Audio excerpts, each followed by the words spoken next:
저희는 4조 마지막 발표입니다. 저희 조는 플러그인 파사드이고요. 그린 리모델링 H백 일체형 파사드 모듈을 제안하고자 합니다.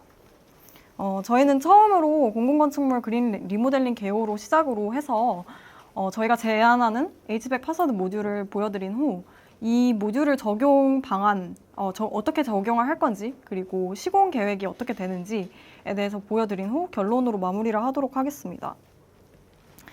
그린 리모델링은 환경 규제 강화에 따라 미국, 한국, 그리고 EU 등 국제적으로 법제화가 추진되고 있습니다. 이들 정책은 모두 공공건축물을 우선 대상으로 의무화하고 있다는 공통점을 가지고 있습니다. 국제적으로 공통되게 공공건축물을 대상으로 그린 리모델링 의무화가 나타난다는 것은 단순한 공공부문 규제 도입이 아닌 민간 시장으로의 확장을 위한 필수적인 선행 단계라고 저희는 보았습니다. 즉, 환경 대응이 필연적인 조건에서 민간 시장의 그린 리모델링이라는 종국적 목표를 이루기 위해 공공건축물 그린 리모델링이 현 상황에서 해결돼야 하는 과제로 저희는 보았습니다. 따라서 저희 프로젝트의 타겟은 공공건축물 그린 리모델링으로 설정을 하게 되었습니다. 저희가 판단하는 공공건축물 그린 리모델링 확장 기반은 사실 명확합니다. 첫 번째, 노후 공공건축물이 많다는 수요가 있고, 두 번째, 공공건축물의 큰 에너지 비중은 그린 리모델링 시 명확한 파급 효과가 있을 것이며, 세 번째, 실제 발주 확보를 위한 법과 예산 체계가 사업적으로 잡혀 있다는 것입니다.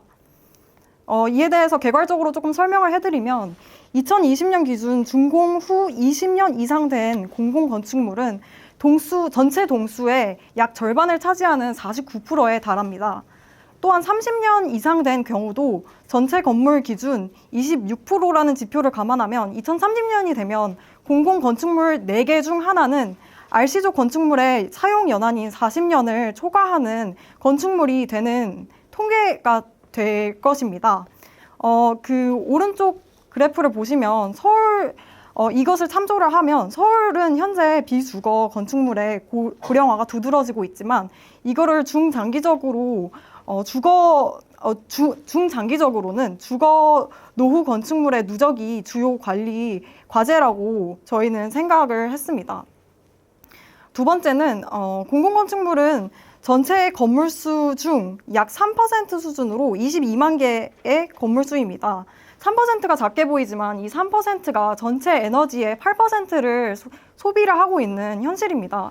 단위 면적당 소비 밀도가 민간 평균 2배 이상으로 통계되는 원인은 공공건축물은 연중 휴무로 쉬지 않고 돌아가는 시설이 포함된다는 것과 노후화된 건물들이 그에 대한 원인이었습니다. 그 앞서 두 가지를 말씀드린 수요와 파급 효과를 연결하는 것이 공공건축물의 발주의 안정적 구조와 그리고 법적 의무에 따른 의사결정 구조입니다. 노후 건축물 그린 리모델링의 확장에 대한 조짐은 한국에너지공단이 통계한 국내 GEB 인증 건수 증가율과 예산 공공건축물 그린 리모델링 예산 규모에서도 확인을 할 수 있습니다.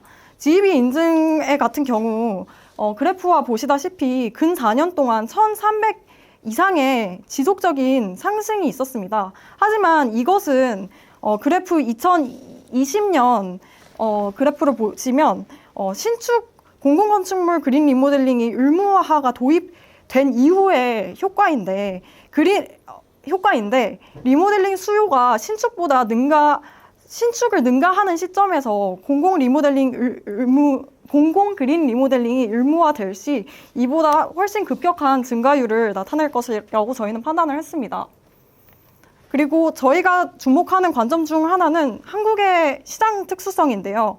2000년대는 한국 건설 기준이 강화된 시기입니다. 상품백화점 붕괴를 주 기점으로 건축 구조가 크게 강화되면서 2000년대에는 한국 건축 구조 기준이 제정이 되었고 2004년에는 콘크리트 시방서가 개정됨으로써 내구 1등급 그리고 내구 2등급을 최초로 분리를 하게 되었습니다.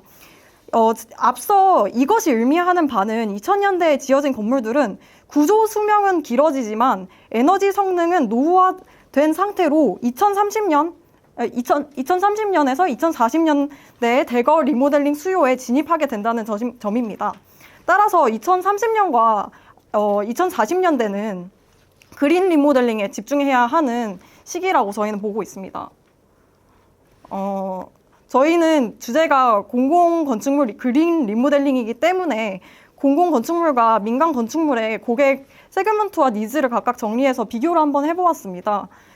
민간 건축물의 경우 건축주가 원하는 니즈는 ROI 극대화와 자산 가치로 명확합니다. 반면 공공건축물 담당 공무원 입장에서는 개인과 그리고 부서의 성과평가를 바탕으로 리모델링을 볼 시 세 가지로 접근을 하게 됐는데요. 첫 번째는 에너지 성능의 충족과 두 번째는 ROI의 극대화, 그리고 세 번째는 특수적으로 사회적 편익을 고려를 한다는 것입니다. 이에 따라 민관과 공공의 요구를 동시에 충족하는 핵심 전략으로 저희는 그린 리모델링 시 높은 천장고를 확보해서 수익성을 높이고 사회적 편익을 향상시키는 것이 방법이라고 생각을 합니다.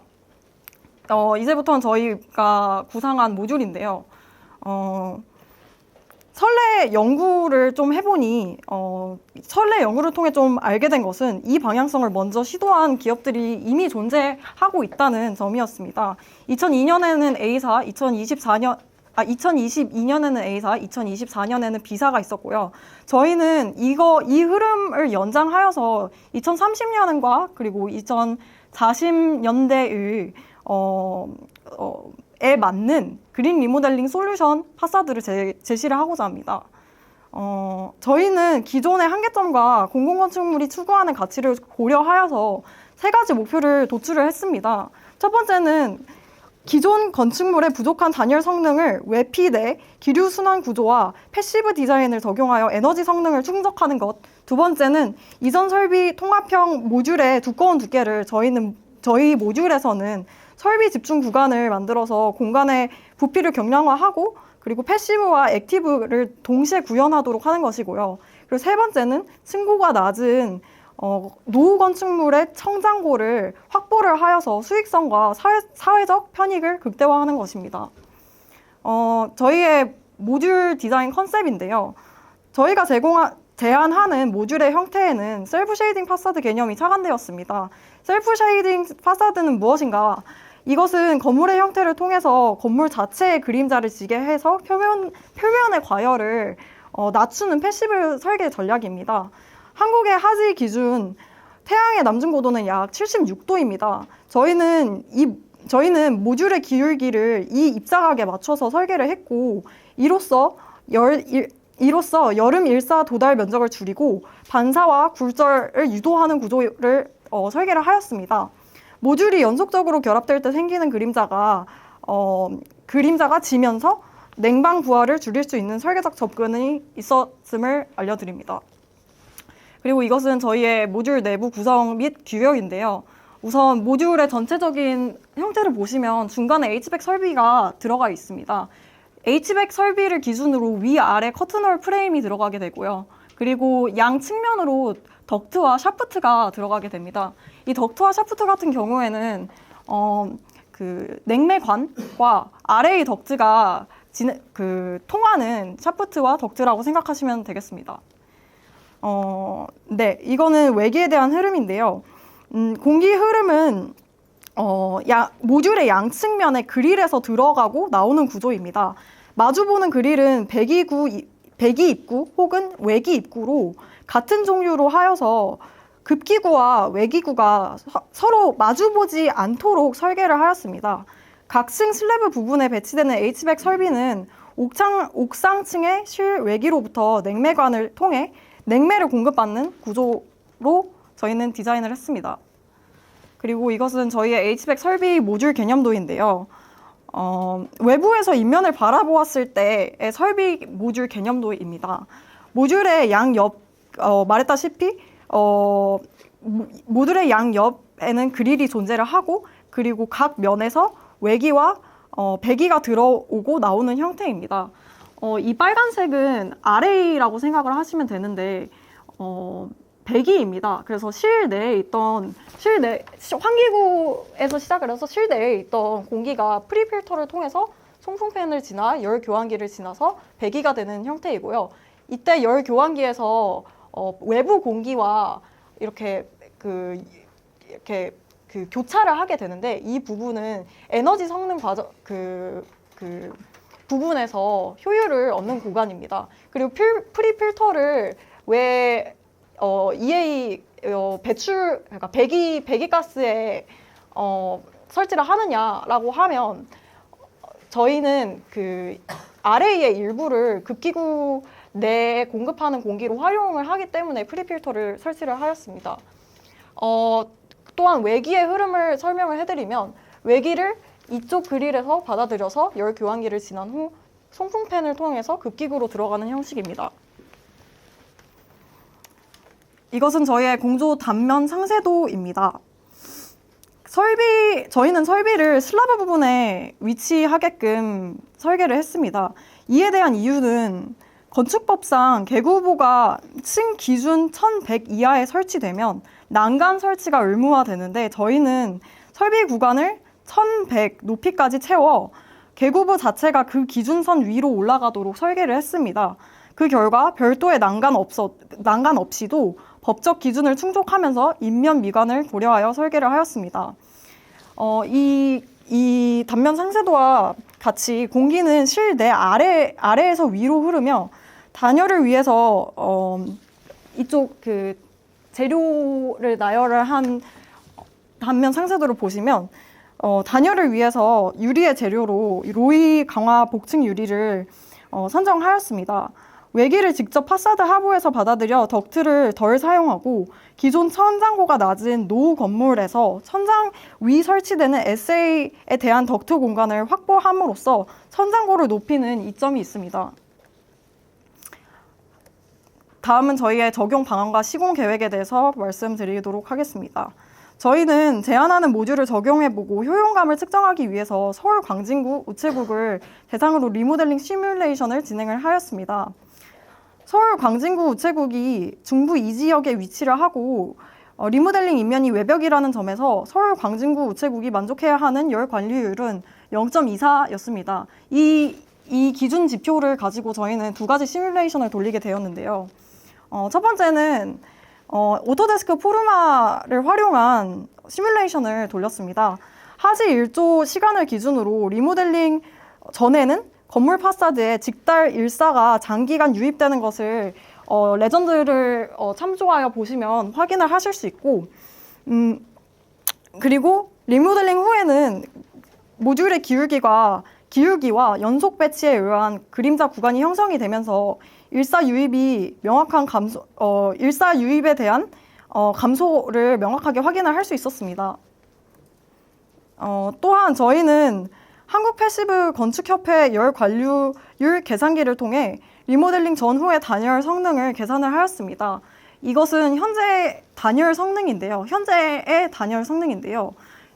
기존 외벽은 계산 결과 열 관리율 0.319로, 이는 중부 이 지역이 요구하는 0.240보다 높은 수치로 현재 에너지 절약 설계 기준을 충족하지 못하는 상태였습니다. 그래서 저희는 저희 그 모듈을 적용을 하게 되었는데, 계산을 해보았습니다. 저희의 그 재료 마감표를 보시면, 알루미늄 패널과 그리고 글라스홀 진공 단열재, 그 사이에 그 다음에 아르곤 층을 설치를 하고 다시 진공 단열재로 구성을 하여서 계산을 했는데, 이 열 관리율이 0.033까지 내려간 수치로 계산되었습니다. 이는 기준치 0.24 대비 7분의 1인 수치로 법적 단열 기준의 충족함을 확인을 할 수 있었습니다. 그리고 이거는 저희의 모듈 운송 방안인데요. 모듈 운송 방안에는 이축 에어 서스펜션 로우베드 차량을 사용하여 1회 운송 시 상부 9개 그리고 하부 9개의 모듈을 적재할 수 있는 방법으로 구상을 하였습니다.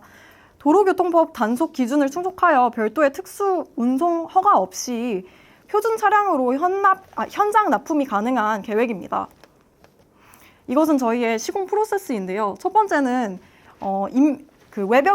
외벽 인면 철거 전에 이제 이거는 노후 건축물이기 때문에 저희는 구조적으로 보양물 설치가 필요하다고 판단되어서 첫 번째 과정으로 보양 설치물을 설치를 하고, 그리고 두 번째는 인면을 철거하는 것입니다. 철거를 하면서 내부 구조 보강이 들어가고, 세 번째는 이제 모듈을 부착하기 위한 앵커를 설치를 하는 것인데, 저희는 이제 이 건물이 노후 건축물임을 감안을 하고 슬라브에 말단이 마모되어 있을 것이라고 판단을 하여서 이런 앵커를 꽂아놓는 식으로 시공을 생각을 하였습니다. 따라서 이렇게 긴 앵커를 꽂아 넣어서 모듈을 아래에서 위로 각 층별로 설치하는 그런 시공법을 생각을 하게 되었습니다. 그리고 저희는 모듈 접합부에 대해서 조금 생각을 해보았는데요. 모듈의 접합 구성은 인터로킹 조인트와 스플라인 그리고 가스켓으로 구성되어 있습니다. 알루미늄 인터로킹 조인트는 돌출된 부분과 삽입이 가능한 부분이 있고 각 부품끼리 맞물려서 조합이 가능하게 하여 시공의 편의성을 고려를 했습니다. 모듈 간 맞물림 접합 이후 이 외 내부에서 알루미늄 스플라인을 붙여 모듈 타입 간 접합과 정렬을 하고 EPDM 가스켓을 동일하게 외 내부에 넣어 방수와 기미를 확보하는 시공법으로 구상을 하였습니다. 그리고 저희는 저희의 큰 장점 중에 하나는 유지보수라고 생각을 하는데요. 유지보수는 내부에서 접근 가능한 구조입니다. 평상시에는 파사드 모듈이 닫힌 상태로 운영이 되고 유지보수 시에는 모듈을 개방해 설비에 접근을 하게 됩니다. 내부 공간을 건드리지 않고 설비를 점검하고 교체할 수 있어 제실 상태에서도 유지보수가 가능하다는 점을 저희는 장점으로 생각을 하고 있습니다. 그리고 이것은 저희의 리모델링 전 인면 조감도입니다.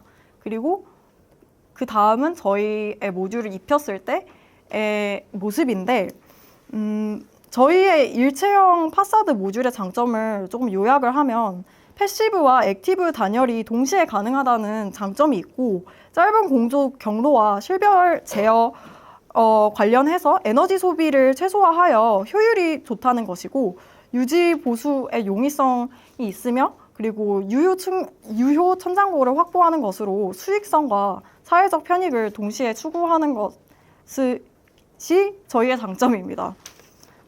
따라서 저희의 결론과 비전은 이것은 이제 민간에 도입했을 때 어떻게 보이겠는가에 대한 조감도인데요.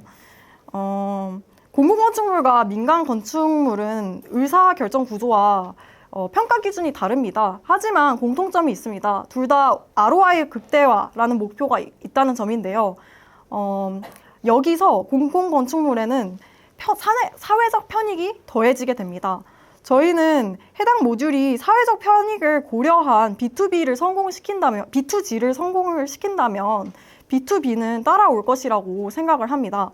그린 리모델링은 지금 법제화 단계에 들어섰고 기술 수요는 2030년에서 2040년대에 집중이 되게 됩니다.